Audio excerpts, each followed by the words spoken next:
Classic science भाग 1 और इसका अध्याय हमारा चौथा है विभिन्न प्रकार के पदार्थ। आइए इस चैप्टर के सारे अभ्यास के प्रश्नों को हम लोग हल करते हैं। देखिए सबसे पहले क्या है, रिक्त स्थानों की पूर्ति करें। पहला सवाल, जल में चीनी डैश है। तो जल में चीनी क्या होती है? जल में चीनी घुलनशील होती है, विलय होती है। तो हम भरेंगे यहाँ पे विलय, हमें भरना है विलय। आप इसे घुलनशील भी लिख सकते हैं। दूसरा है डैश पदार्थों से होकर प्रकाश अंशतः पार करता है। देखिए यहाँ पे अंशतः मतलब कम पार करता है, लेकिन पार करता है तो वैसे कहा जाता है पारभासी। जैसे घिसा हुआ कांच हो गया, ठीक है, गंदा जल हो गया, ठीक है। इसके बाद तीसरा, कुछ गैसें जल में डैश हैं। तो वो गैसें होती हैं विलय यानी घुलनशील। जैसे ऑक्सीजन, जल में ऑक्सीजन होता है तभी तो मछलियाँ सांस लेती हैं, ठीक है। तो ऑक्सीजन जल में घुलनशील गैस होती है, तो हमें भरना है विलय है, ठीक है। चौथा है, कुछ पदार्थ ठंडे पानी में डैश और गर्म पानी में डैश घुलते हैं। तो कुछ पदार्थ ठंडे पानी में देर से घुलते हैं और गर्म पानी में जल्दी घुल जाते हैं, ठीक है। देखिए पानी में अगर चीनी डालें तो थोड़ा समय लगेगा, लेकिन गर्म पानी में चीनी डालें तो जल्दी घुल जाएगा। समझ में आ गया? तो इस तरीके से आपको ये भर लेना है। ये पूरा हुआ हमारा रिक्त स्थानों की। देखिए दूसरा कलम अ से कलम ब मिलान करना है हमें। विलय, विलय मतलब क्या होता है? घुलाए जाने वाला पदार्थ। जैसे चीनी और नमक क्या है? विलय है, तो इसका हो जाएगा पहला, ठीक है। अविलय, जो जल में नहीं घुल सकते हैं, विलायक में नहीं घुल सकते हैं। तो लोहा और रेत नहीं घुल सकते हैं, अविलय हो गया।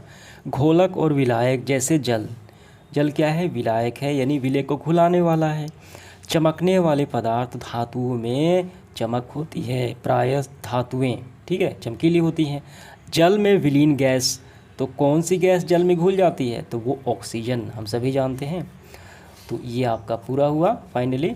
इसके बाद देखिए रिक्त स्थानों की पूर्ति करना है, हमें इसी में से भरना है। पहला है वे पदार्थ जो आसानी से दबाए या खरोचे जा सकते हैं। ध्यान रखना है, दबाए भी जा सकते हैं और खरोचे भी जा सकते हैं, ठीक है। यहाँ पे देखिए वे पदार्थ जो आसानी से दबाए या अथवा खरोचे जा सकते हैं कोमल पदार्थ कहलाते हैं, जैसे रबर। तो इसमें क्या होगा? हमें भरना है ये वाला कोमल पदार्थ भर लेना है आपको। दूसरा है, हमारे हाथ में तैलीय पेंट या अलकतरा लग जाए तो उसे हम साफ़ करते हैं। किससे साफ़ करते हैं? हम किरोसिन तेल से साफ़ करते हैं, क्योंकि किरोसिन तेल उस पदार्थ को घुला लेता है, ठीक है। किरोसिन तेल हो जाएगा। तीसरा है, वे पदार्थ जिनसे होकर वस्तुओं को देखा जा सकता है, हम देख सकते हैं आसानी से, तो वो पारदर्शी पदार्थ कहा जाएगा। जैसे कांच हो गया, ठीक है, और प्लास्टिक हो गया, सफ़ेद प्लास्टिक हो गया पारदर्शी, वो भी हो जाएगा। चौथा है, वे पदार्थ जिनसे होकर वस्तुओं को नहीं देखा जा सकता। तो ये नहीं देखा जा सकता तो ये अपारदर्शी कहलाएगा। जैसे लकड़ी, पत्थर, हम इससे आर पार नहीं देख सकते। पांचवा है, पानी पर तैरने वाली वस्तुएं डैश और जब पानी में डूब जाने वाली वस्तुएं डैश होती हैं। पानी में जो वस्तुएं तैरती है वो वस्तुएं हल्की होती हैं, जैसे कागज़, लकड़ी, प्लास्टिक। और पानी में जो वस्तुएं डूब जाती हैं तो वो भारी होती हैं, जैसे लोहा और लोहे से बनी कोई वस्तु, ठीक है। समझ में आ गया? तो हमें भरना है यहाँ पे हल्की जो तैरती हैं, और यहाँ पे भरना है भारी। तो ये आपका पूरा हुआ रिक्त स्थानों के। अब इसके बाद देखिए सही विकल्प का चयन करना है। पहला है, निम्न में कोमल पदार्थ हैं। कोमल पदार्थ की परिभाषा हमने अभी देखी। जो पदार्थ खुरचे जा सकते हैं, दबाए जा सकते हैं, वो कहलाते हैं कोमल पदार्थ। देखिए साबुन तो खुरचे जा सकते हैं, लेकिन ये दबाए नहीं जा सकते हैं। तो रबड़ ही एक ऐसा है जो दबाए भी जा सकते हैं और खुरचे भी जा सकते हैं। तो ऑप्शन नंबर ए बिल्कुल सही होगा। दूसरा है, निम्न पदार्थ में चमक नहीं होती। तो लोहा, तांबा, सोना ये धातुएं हैं, इसमें चमक होती है, लेकिन लकड़ी में किसी तरीके की चमक नहीं होती। Option number D. तीसरा, निम्न में से कौन से पदार्थ जल के अलावा भी घोले जा सकते हैं? देखिए किरोसिन तेल, अगर हमारे हाथ में कोई पेंट लग जाए, किसी तरीके के अलकतरा लग जाए, तो उसे किससे हम साफ़ करते हैं? किरोसिन तेल से। इसका मतलब वो उसको घुला लेता है। तो ऑप्शन नंबर सी हो जाएगा। चौथा है, वह घोल जिसमें घुले पदार्थ जैसे चीनी अधिक मात्रा में घुलाने की क्षमता नहीं होती। जैसे कि हम पानी में अगर चीनी डालें तो एक ऐसा समय आएगा कि अब घुलना बंद हो जाएगा, तो वैसी स्थिति को हम कहते हैं संतृप्त घोल, ठीक है। क्षमता नहीं हो पाती, यानी अब ज़्यादा नहीं हो पाती। अगर हम इसको और घुलाना चाहें तो इसको हम गर्म करना पड़ेगा, तो वैसे घोल को कहा जाता है संतृप्त घोल। पांचवा है वैसे पदार्थ जिनसे होकर वस्तुएं या चीज़ें अस्पष्ट, देखिए अस्पष्ट दिखती है लेकिन अस्पष्ट है या धुंधली दिखती है, इसका मतलब वो क्या है, वो पारभासी है। ये पारदर्शी मतलब बिल्कुल साफ दिखती है, धुंधली दिखती है, बिल्कुल नहीं दिखती। तो यहाँ पे दिखती है लेकिन धुंधली है, तो इसका मतलब ऑप्शन नंबर सी हो जाएगा हमारा। इसके बाद देखिए सब्जेक्टिव क्वेश्चन है, काफ़ी सिंपल है। पांचवा है प्लास्टिक से निर्मित वस्तुओं के नाम लिखें, काफ़ी सिंपल है ये, हम लिख सकते हैं। प्लास्टिक से जो चीज़ें बनती हैं उसका नाम लिखना है। आंसर लिखेंगे प्लास्टिक थैली। पहले आपको लिखना है प्लास्टिक से बनने वाली वस्तुएं, प्लास्टिक थैली जो सफ़ेद होती है, चाहे कोई भी होती है, बाल्टी, खिलौने, डब्बे इत्यादि। समझ में आ गया। 6 नंबर जल में तैरने वाली और डूबने वाली वस्तुओं के हमें समूह बनाना है। इस तरीके से बनाएंगे। जल में तैरने वाली वस्तुएं लकड़ी, प्लास्टिक, सूखी पत्ती, नाव, कागज। डूबने वाली वस्तुएं लोहे की वस्तुएं, पत्थर, कांच, कंकड़, सिक्के इत्यादि। किसी भी धातु हो गए वो डूब जाती है। समझ में आ गया। तो यही आपका आंसर होगा।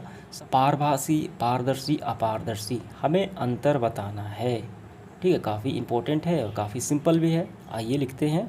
देखिए इसका आंसर हम इस तरीके से लिखेंगे, पारदर्शी, पारभासी और अपारदर्शी। पहले पारदर्शी, पारदर्शी पदार्थों से वस्तुओं को देखा जा सकता है, जैसे कांच। कांच के हम इस पार और उस पार आसानी से देख सकते हैं। प्लास्टिक की बोतल जो ट्रांसप्लांट होती है, यानी सफ़ेद जो होती है पानी पीने वाला, ठीक, उससे भी हम देख सकते हैं। तो ये हो गया पारदर्शी। और पारभासी की बात की जाए, इसमें वस्तु दिखती है लेकिन अस्पष्ट दिखती है, धुंधली दिखती है, घिसा हुआ कांच, गंदा जल। ठीक है। अपारदर्शी में वस्तुएं नहीं दिख सकती, आर्य अपार, लकड़ी, पत्थर, ये तीनों में अंतर स्पष्ट हो जाता है। तो यही आपको कर लेने हैं। इसके बाद देखिए 8वां, विलय और अविलय से आप क्या समझते हैं। आइए इसका आंसर लिखते हैं हम लोग। देखिए इसका आंसर हम यहाँ से करेंगे। कुछ पदार्थ जल में पूर्णतः विलीन हो जाते हैं, बिल्कुल घुल जाते हैं। जैसे हम जल में नमक डालें, चीनी डालें, वो घुल जाते हैं।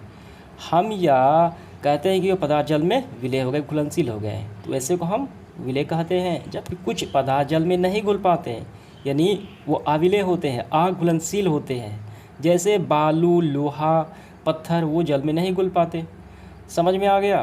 तो यहाँ आपको आंसर लिखना और अपन एग्जाम्पल भी ले लेना है। विलय में चीनी और पानी, और अविलय में पानी और बालू या लोहा। ठीक है, समझ में आ गया। इसके बाद देखिए सेशन का आखिरी सवाल 9 नंबर, संतृप्त घोल किसे कहते हैं, उदाहरण दीजिए। देखिए इसको समझना काफ़ी सिंपल है। हम यहाँ से लिखेंगे पानी की निश्चित मात्रा में किसी पदार्थ की अधिकतम कितनी मात्रा घुलती है। ठीक है, इसे पदार्थ की घुलनशीलता यानी विलयता कहते हैं, और इस घोले जाने को संतृप्त घोल कहते हैं।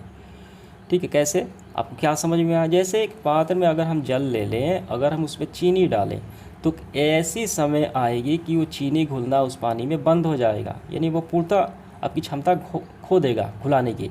तो वैसी स्थिति को हम कहते हैं संतृप्त विलयन। अगर इसको हम गर्म कर दें तो और भी उसमें घुला सकते हैं। समझ में आ गया।